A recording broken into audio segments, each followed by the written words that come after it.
26-7-5 in the first half. Kyrie Irving dropped 18 and 6 in the second. The Mavs got their franchise record fifth 35-point win of the season.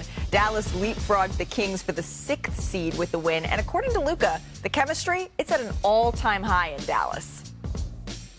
You're hearing the MVP shouts from your teammate. We talked to Jason Kidd pregame, and he called you Superman. He called Kyrie Batman. What's that chemistry been like between you two superheroes on this team? He's the Batman. I'm the Robin. Just amazing, man. Having him on our team is amazing, man.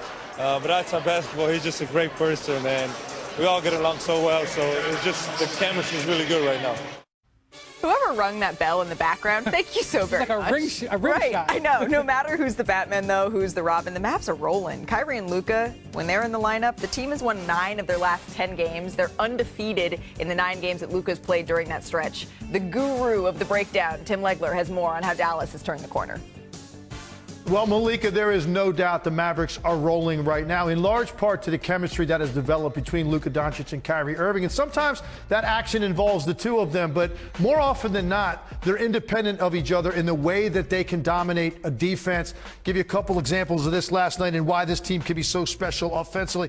This is where Luka is just, I think, on a level of his own. As he comes up the floor, you're going to see what he is looking at. And his eyes right now are scanning the floor at these 4 defenders. The first he wants to see is who is going to be the defender in the slot right here, going to be guarding Gafford as he runs down the floor. He wants to know who's going to be guarding him and picking up the ball. As you can see over here, it's going to be Keegan Murray. He wants to know if there's going to be a strong side defender on the shooter, and he wants to know who the backline defender is. Is it a guard or a big? Believe it or not, he is processing all of this right now, knowing that his action will elicit the reaction that he is looking for and lead to something easy. So as he gets downhill, he gets to about right here, and he already knows where he's going to go with this basketball, because you can see defensively, unwilling to leave the corner shooter, certainly. If this backline defender, De'Aaron Fox, commits too soon, this basketball is going to be thrown on a rope to the opposite corner for a wide open 3. So you see De'Aaron Fox has to sort of hang back. And by doing that, that tells Luka Doncic all he needs to know. Gafford's going to run to the rim, and let's just throw this thing up there and have fun, because he knows with a guard back there unwilling to commit, there's no way he's going to be able to deter at the rim. As a result, you get an easy flush. Now take a look at Kyrie Irving. He's looking at it a little differently. He's looking at it as a raw scorer, and as he comes up, there's really nowhere to go. You've got this sealed off pretty good at the top defensively. You should be able to contain the basketball. But Kyrie Irving, he's just special in that way. So he's going to come right here with a little crossover, get the split, and then immediately look at these back 2 defenders. And they're going to have to make decisions on the backside. So as he makes the split, he gets to right here. What's the read going to be? If you come off the corner too early, the ball's going to be thrown on a rope to the corner for a 3. Conversely, if you commit too early from the backside, you're going to have a lob at the rim.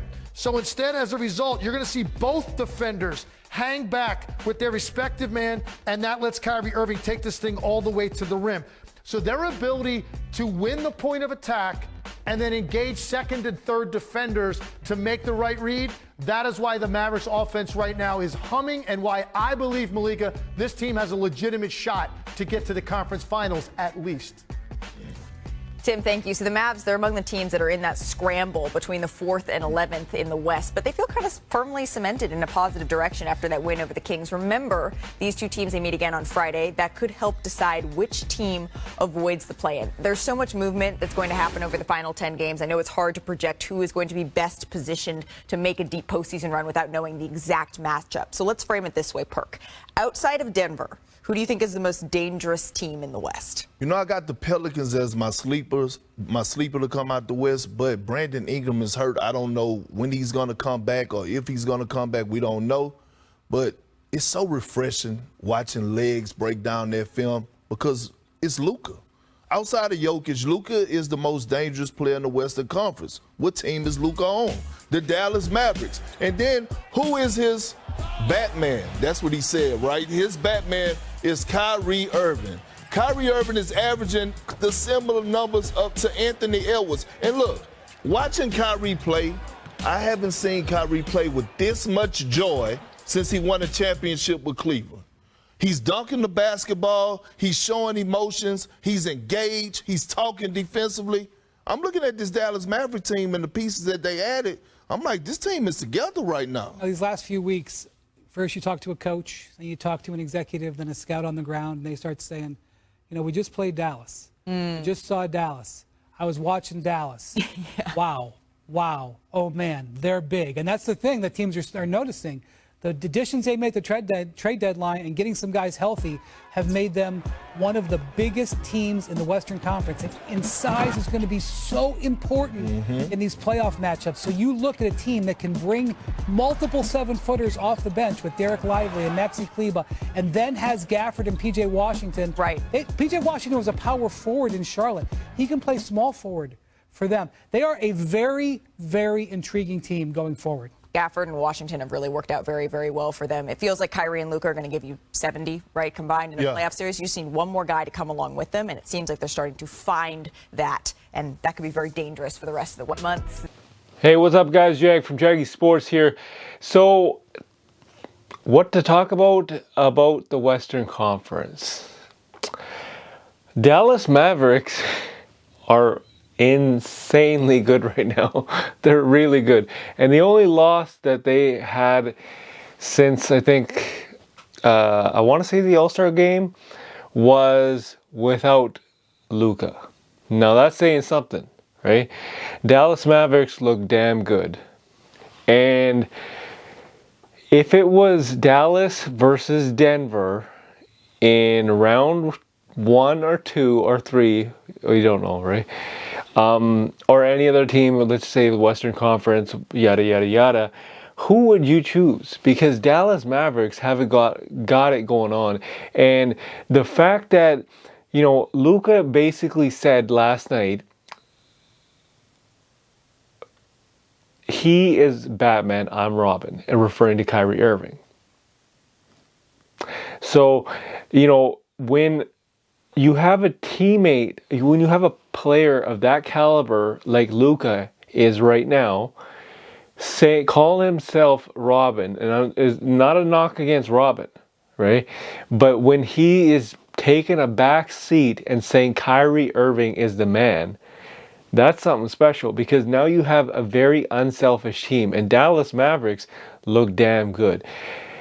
I can't say enough about these guys because of what they're doing right now.